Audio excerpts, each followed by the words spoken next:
Hello everyone, welcome to judiciary text book. मेरा नाम दीक्षा चौधरी है और आज के डीएलयूपी वीडियो में एक बहुत ही इंपॉर्टेंट टॉपिक आया है। हमको ज़्यादातर देखने को मिलता है कि जो सिविल मैटर्स होते हैं ज़्यादातर जो है उनको पुलिस वालों के द्वारा एक क्रिमिनल मैटर और क्रिमिनल मामले में जो है बदल दिया जाता है काफ़ी बारी। बहुत जो है गलत तरीके का गलत किस्म का ये पर्टिकुलर एक्शन है। पूरे हमारे डेमोक्रेसी जो है ऐसे पर्टिकुलर एक्शंस के द्वारा क्वेश्चनेबल बन जाती है। तो बेसिकली जो देखिए जो पावरफुल लोग होते हैं ज़्यादातर वो ऐसा करते हैं, अपनी पावर का इस्तेमाल करते हैं दूसरे लोगों को सप्रेस करने के लिए, परेशान करने के लिए, मिलिशियस प्रोसिक्यूशन करने के लिए। ठीक है, तो यहाँ पे देखिए यही इसी तरीके का जो मामला है ये एपेक्स कोर्ट में पहुंचा है। और मामला क्या है देखिए, debut Singh and others versus the state of UP, ये पर्टिकुलर केस है। अब पूरा केस जो है आपके लिए इंपॉर्टेंट है, सारा केस जो है मैटर में आपको समझाऊंगी किस तरीके से जो है कोर्ट ने क्या ऑब्जर्वेशन दिया। एक बहुत इंपॉर्टेंट पहले का भी जजमेंट है जो यहीं पे इन कंसिडरेशन लिया गया, कोर्ट किया गया सुप्रीम कोर्ट के द्वारा, उसके बारे में भी हम डिस्कशन जो है करने वाले हैं। और क्या बेसिकली यहाँ पे नुकसान होते हैं हमारे सोसाइटी में अगर आप सिविल मामले को क्रिमिनल मामले में कन्वर्ट कर रहे हो, तो क्या बेसिक कंसर्न्स हैं जो सुप्रीम कोर्ट ने फिगर आउट किए कि हो सकते हैं। सो बेंच देखी जाए तो हमारे honourable chief justice Sanjeev Khanna ji इस पर्टिकुलर बेंच में मौजूद थे, तो हमारे लिए इंपॉर्टेंट है ही। एंड जस्टिस संजीव कुमार जो है, honourable justice Sanjeev Kumar and honourable justice के वी विश्वनाथन जो है, पर्टिकुलर 3 जज बेंच, ये पर्टिकुलर लोग जो है, तीनों जजेस इसमें मौजूद थे। इसके अलावा एक और इम्पॉर्टेंट बात है, देखिए जो रोज आप ये डीएलयूपी वीडियोस देखते हैं, इनका पीडीएफ आप अपने टेलीग्राम पे सॉरी आप अपने व्हाट्सएप पे या मेल पे टाइमली मैनर में रिसीव कर सकते हैं। अगर आप इसी वीडियो के नीचे जो है डिस्क्रिप्शन बॉक्स में एक गूगल फॉर्म दिया गया है, उसको फिलअप कर लीजिए, तो कहीं से आपको पीडीएफ डाउनलोड करने की जरूरत नहीं पड़ेगी, आपके पास खुद ही आएगा व्हाट्सएप पे या मेल पे टाइमली मैनर पे। This is my Telegram channel जहाँ पे आप मेरे से जुड़ सकते हैं। सारा लीगल अपडेट, कोई लीगल वैकेंसी, ऐसी इंपॉर्टेंट लीगल वैकेंसी आई है लॉ स्टूडेंट्स के लिए जो इंपॉर्टेंट हो सकती है, वो सब मैं यहाँ शेयर करती हूँ। इसके अलावा देखो, स्ट्राइक बिफोर द सेल, ये बहुत ही महत्वपूर्ण जो है आप सभी जुडिशरी एस्पिरेंट्स के लिए यहाँ पे टेक्स्ट बुक लेके आया है, जहाँ पे यहाँ पे 50% जो है आपको वैलिडिटी आपकी एक्सटेंड होगी, 50% आपको डिस्काउंट मिलेगा अगर आप 12 बजे, अभी 12 बजे से लेके नेक्स्ट 24 घंटे के अंदर अंदर अपने आप को एनरोल करा ले इस पर्टिकुलर कॉम्प्रिहेंसिव बैच में, जो कि एक जज मेकर बैच है। इसमें आपको सबसे ज्यादा बेस्ट डिस्काउंट जो है अवेलेबल होंगे। चलिए बात करते हैं debut Singh and others versus state of UP के केस के बारे में, जो कि अभी पिछले महीने का ही केस है। यहाँ पे सुप्रीम कोर्ट ने क्रिटिसाइज करा है यूपी की सरकार को, यूपी की पुलिस को, कि भाई देखिए पुलिस जो है, यूपी तो ऑलरेडी हमेशा से कंट्रोवर्सी में रहता है अपने लॉ एंड ऑर्डर की सिचुएशन के लिए, और ये एक और मामला है देखिए यहाँ पे, जहाँ पे एपेक्स कोर्ट जो है क्रिटिसाइज कर रहा है कि किस तरीके से यूपी की जो पुलिस है वो गलत तरीके से कन्वर्ट करा रही है सिविल मामले, जो मनी डिस्प्यूटेड रिलेटेड मामले, यानी किसी का चेक डिसऑनर हो गया, किसी ने एक बंदे से पैसे लिए, वो वापस नहीं कर पाया टाइमली मैनर में, तो उसके अगेंस्ट सिविल सूट आ सकता है, लेकिन उस सिविल सूट को क्रिमिनल मामले में बदला जा रहा है। ठीक है, this is what is happening. तो bench led by CJI Khanna ji, उन्होंने ये बोला कि complete breakdown of the rule of law, भाई रूल ऑफ लॉ जो हम आर्टिकल 14 में पढ़ते हैं, इसका कंप्लीट ब्रेकडाउन जो है वो हमें इस तरीके से यहाँ देखने को मिल रहा है यूपी में। ठीक है, चाइल्ड ट्रैफिकिंग से रिलेटेड भी देखिए, मैंने मामला भी थोड़े दिन पहले कवर किया था डीएलयूपी के वीडियो में, वो भी यूपी से रिलेटेड था। ठीक है, तो यहाँ से बहुत जो है संगीन मुद्दे हमें नजर आ रहे हैं। The court found that FIR and charge sheet lacked proper justification, यानी अगर एफआईआर को एनालाइज करके देखा जाए या फिर चार्जशीट को भी एनालाइज करके देखा जाए, तो हमें देखने को मिलता है कि भाई कोई मुद्दा है नहीं जो बनाया जा रहा है, बस टाइम का जो कोर्ट है उसका टाइम जो है वेस्ट कराया जा रहा है, लॉ एंड ऑर्डर का जो है यहाँ पे मजाक उड़ाया जा रहा है, उसके साथ खिलवाड़ किया जा रहा है। और यहाँ पे आर्टिकल 14 जो रूल ऑफ लॉ, जहाँ पे जो कि वन ऑफ दी नींव है हमारे संविधान की, उसको जो है हिलाने की कोशिश करी जा रही है। Violation of its earlier ruling Sharif Ahmad and state of UP. और देखो सुप्रीम कोर्ट ने ये भी बोला, ये जो हमारा Sharif Ahmad versus state of UP का केस है, इसको भी आप लोग फॉलो नहीं कर रहे, इसके डायरेक्टिव्स के खिलाफ जा रहे हो, आप एपेक्स कोर्ट की कोई जजमेंट आई है उसके भी खिलाफ जा रहे हैं, तो ये भी आप जो है कंटेम्प कर रहे हैं, आपके अगेंस्ट इसकी भी प्रोसीडिंग्स चल सकती हैं पुलिस वालों के खिलाफ। ये डायरेक्टेड डीजीपी, तो यहाँ पे जो यहाँ पे डीजीपी है यहाँ का यूपी का, as well as the investigation officer, इनको डायरेक्शन दिया गया है कि भैया जल्दी से जल्दी एफिडेविट फाइल करो और आंसर करो कि तुम लोगों ने एक सिविल मैटर को क्रिमिनल में किस तरीके से जो है कन्वर्ट किया। ठीक है, लीगल इश्यूज एड्रेस्ड, अब देखो क्या क्या लीगल इश्यूज, क्या क्या मुद्दे हैं ongoing disregard for supreme court directive in Sharif Ahmad and versus the state of UP. यानी भाई तुम सुप्रीम कोर्ट को ही डायरेक्टली डिसरिस्पेक्ट कर रहे हो, तुम उसकी बातों का उल्लंघन कर रहे हो, it is the apex court, उसके केस का आप जो है उल्लंघन कर रहे हैं। दूसरी बात, आप रूल ऑफ लॉ को भी जो है यहाँ पे वायलेट कर रहे हैं। तीसरी बात यह है कि repeated conversion of civil disputes into criminal dispute by UP police. अब देखो यूपी पुलिस में ये मामला कोई नया नहीं है, बहुत बार पहले भी रिपोर्ट हो चुका है कि भाई किस तरीके से यूपी पुलिस, वैसे तो कोई संगीन मामला हो तो यहाँ पे कहने को एफआईआर रजिस्टर नहीं होती है, लेकिन जहां सिविल मामला है वहां तुम क्रिमिनल उसको कन्वर्ट कर रहे हो, ठीक है।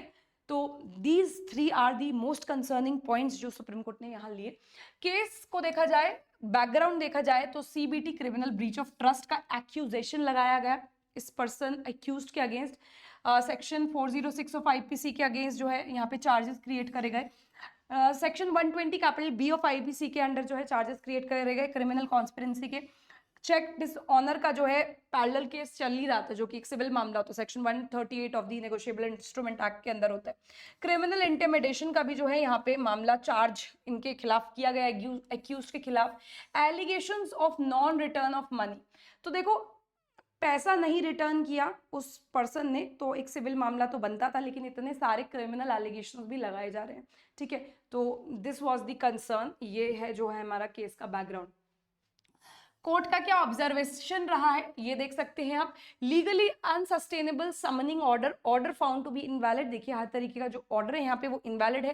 फेलियर टू रिटर्न मनी, यहाँ पे फेलियर अगर उस बंदे ने एक्यूज ने पैसा नहीं वापस किया तो कोई भी तरीके का क्रिमिनल अपराध नहीं है, सिविल मैटर हो सकता है, क्रिमिनल नहीं है। Criminalising of civil dispute, civil dispute को आप क्रिमिनलाइज कर रहे हैं एंड रूल ऑफ लॉ का जो है यहाँ पे ब्रेक डाउन कर रहे हैं। कंप्लायंस इशू हो रहे हैं, अब देखो यहाँ पे और कॉन्सिक्वेंसेस क्या है। कंप्लायंस इशू यानी सुप्रीम कोर्ट की बातों का जो है आप उल्लंघन कर रहे हैं, बात नहीं मान रहे, ठीक है। तो ये कंप्लायंस इशू है और उसके क्या कॉन्सिक्वेंस हो सकते हैं हमारे कंट्री में। Investigating officer testimony, possibility of investigating officer being required to testify under oath. तो देखो अब यहाँ पे जो इन्वेस्टिगेटिंग ऑफिसर है उसको रिक्वायर किया जाता है कि भैया आप आइए कोर्ट में ऑन ओथ जो है मैटर को टेस्टिफाई करिए। एब्सर्ड हाईलाइटेड, मैटर को इलॉजिकल तरीके से जो है चीजों से कनेक्ट किया गया और क्रिमिनल नेचर का बनाया गया। कंटेम्प्ट प्रोसीडिंग, कंटेम्प्ट प्रोसीडिंग भी होती है ऐसे केस में, आप सुप्रीम कोर्ट के ही पहले मामले का उल्लंघन कर रहे हैं, उसके डायरेक्टिव का उल्लंघन कर रहे हैं, तो सुप्रीम कोर्ट को डिसरिस्पेक्ट कर रहे हैं तो कंटेम्प्ट मामला तो आएगा ही। जस्टिफिकेशन ऑफ एलिगेशंस, ठीक है, और requirement for the investigation officer to provide detailed explanation, जो इन्वेस्टिगेशन ऑफिसर है उससे पूरा डिटेल्ड जवाब मांगा है भाई कि इस तरीके का आपने एक्शन क्यों किया है, जब इतनी बार ऑलरेडी ये चीज हो चुकी है, सुप्रीम कोर्ट के द्वारा डायरेक्टिव भी आ चुका है, इतने सारे जो है ऑलरेडी यहाँ पे मामले भी हो चुके हैं, ठीक है। तो Sharif Ahmad and others state of UP 2024 का केस है जिसको हम बार बार यहाँ पे रिपीट कर रहे हैं, एक बार देख लेते हैं कि इसमें क्या हुआ है। Mandatory compliance of investigation officer while filing charge sheet, तो चार्ज शीट फाइल करते हुए जो है यहाँ पे इन्वेस्टिगेटिंग ऑफिसर को एक मैंडेटरी कंप्लायंस करना पड़ेगा। क्या करना पड़ेगा, देखो clear, complete and comprehensive entries जो है हर कॉलम में देनी पड़ेगी। एक रजिस्टर होता है उसमें हर कॉलम होता है, serial number, name, address, accusations, time, सब कुछ भाई हर कॉलम में आपको अच्छे से एंट्री करनी पड़ेगी। ऐसा नहीं है कि एक दो कॉलम खाली छोड़ दिया आपने, इररेगुलर एंट्रीज कर रहे हो, गलत एंट्रीज कर रहे हो। Linking accused person to specific offence, ठीक है, किस तरीके से एक पर्सन जो है एक्यूज जो है वो ऑफेंस से, अपराध से रिलेटेड है उसको बताइए भाई। 161 ऑफ सीआरपीसी में विटनेस की स्टेटमेंट्स को भी यहाँ पे एनेक्शर कीजिए, अटैच करिए। Filing full list of witnesses and material relied upon, जितने भी आपके विटनेसेस हैं यहाँ पे उनके नाम लिखिए और उनकी कौन सी स्टेटमेंट पे आप रिलाई कर रहे हैं वो सब कुछ डिटेल मैनर में लिखिए। तो इसका ऑब्जेक्टिव क्या रहेगा, prevent mechanical unjustified and criminal prosecution. तो भाई अब टाइम ना वेस्ट हो, क्रिमिनल एक्यूजेशन फालतू में लोगों के खिलाफ ना लगाई जाए, ये इससे प्रिवेंट होगा। Strengthening judicial scrutiny at the pre trial stage, और जुडिशियल स्क्रूटिनी यानी जुडिशरी जो है ट्रायल से पहले ही मामले की पूरी जांच कर सके, ऐसे फ्रॉडुलेंट मामलों की जांच कर सके, this is the objective. Overview of compliance issue, अब ये जो कंप्लायंस इशू है इसका ओवरव्यू कर लेते हैं भाई। इनकम्प्लीट केस डायरी जो है, केस डायरी भी आपने मामले से रिलेटेड कंप्लीट नहीं करी है, एक्यूज को भी आप लोग लिंक नहीं कर पाए हैं कि किस तरीके से उसने जो है क्रिमिनल अपराध किया है। Systematic failure in police practices, wide spread issues in law enforcement. तो पुलिस वालों की तरफ से भी जो है यहाँ पे इशू है, किसी भी तरीके का जस्टिफिकेशन नहीं है प्रोसिक्यूशन के पास, कॉन्ट्राडिक्टरी लीगल डॉक्यूमेंट्स है, और जो है मिसयूज ऑफ क्रिमिनल लॉ है, क्रिमिनल लॉ का सीधा सीधा जो है यहाँ पे मिसयूज हो रहा है। इमीडिएट कोर्ट डायरेक्टिव्स, यानी कोर्ट के जो है सुप्रीम कोर्ट के इमीडिएट जो है यहाँ पे उसने डायरेक्टिव्स दिए हैं, एक्शंस दिए हैं, जो भी डीजीपी और UP DGP of UP and investigation officer को लेने कि भैया 2 वीक के अंदर अंदर एफिडेविट फाइल कीजिए। Affidavit must confirm compliance with Sharif Ahmad के केस, और ये जो आप एफिडेविट दे रहे हैं ये शरीफ अहमद के केस के साथ जो है कंप्लाई करना चाहिए, ठीक है। उसके बाद trial court proceeding stayed against petition, जो भी ट्रायल कोर्ट में ये मामला चल रहा है अक्यूज के खिलाफ, उसको वहीं का वहीं रोक दीजिए, ठीक है। दिस इज व्हाट इज हाँ, बट इन न्यूज देखिए judicial concerns and systematic impact, इस तरीके की चीजें होने लगी तो क्या क्या जो है जुडिशरी का कंसर्न है, क्या क्या हमारे कंसर्न हो सकते हैं और उसका क्या इम्प्लीकेशन हो सकता है। मिसयूज ऑफ जस्टिस, तो देखो न्याय का आप जो है मिसयूज कर रहे हो, ठीक है। The criminal justice system is being misuse for civil recovery purpose. Deteriorating standard, investigation के जो स्टैंडर्ड्स होते हैं जो कि बना के रखने चाहिए उनको आप एक तरीके से खराब कर रहे हैं, डिटीरियोरेट कर रहे हैं, पब्लिक का इंटरेस्ट भी ऐसे जो है हिलता है। Administrative inaction, lack of administrative inaction, neglect of civil remedies, civil remedies को ध्यान ही नहीं दे रहे हो आप, क्रिमिनल में उसको घसीट के ले जा रहे हैं। इरोजन ऑफ फेथ, तो भाई फेथ और ट्रस्ट सबसे बड़ी चीज है जो कि आप जनरल जनता का यहाँ पे तोड़ रहे हैं।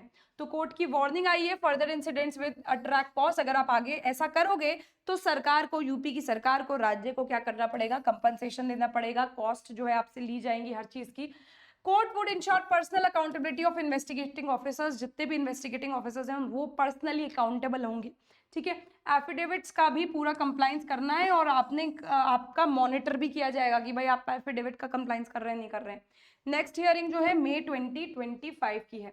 ये पूरा मामला है देखो, लेकिन इंपॉर्टेंट इस पर्सपेक्टिव से है कि सिविल मामले को जो है क्रिमिनल में ना कन्वर्ट किया जाए अनलेस एंड अनटिल जो केस है, सर्कमस्टांसेस है वो डिमांड करते हैं, क्योंकि इससे ना केवल पुलिस का, ना केवल जुडिशरी का, ना केवल न्यायपालिका का, ना केवल अक्यूज्ड का, प्रोसिक्यूशन का, सभी लोगों का भाई टाइम वेस्ट हो रहा है, ठीक है। और पब्लिक फेथ भी जा रहा है, बहुत सारे और भी इम्पैक्ट्स हैं जो हमने देखे हैं। So that is it. रोज जो है अपडेटेड फॉर्म में डीएलयूपी जरूर देखिए, क्योंकि आपकी जुडिशरी के एग्जाम्स के लिए या फिर किसी भी लॉ एग्जाम के लिए बहुत बहुत इंपॉर्टेंट है। अपने दोस्तों के साथ भी शेयर कीजिए अगर आपको लगता है वो जुडिशरी की तैयारी कर रहे हैं, किसी और लॉ एग्जाम की तैयारी कर रहे हैं, this will be very benefiting for them. इसके अलावा do like the video if you haven't and subscribe the channel अगर आपने अभी तक सब्सक्राइब नहीं किया, एंड इसी वीडियो के नीचे डिस्क्रिप्शन बॉक्स में दिए गए लिंक को मत भूलिए जहां पे आपको सारा पीडीएफ फॉर्मेट में ये रोज डीएलयूपी ऑटोमेटिकली आपके पास आएगा, ठीक है, अगर आप उस फॉर्म को फिलअप करेंगे। तो that is it, thank you everyone, meet you tomorrow in the next डीएलयूपी।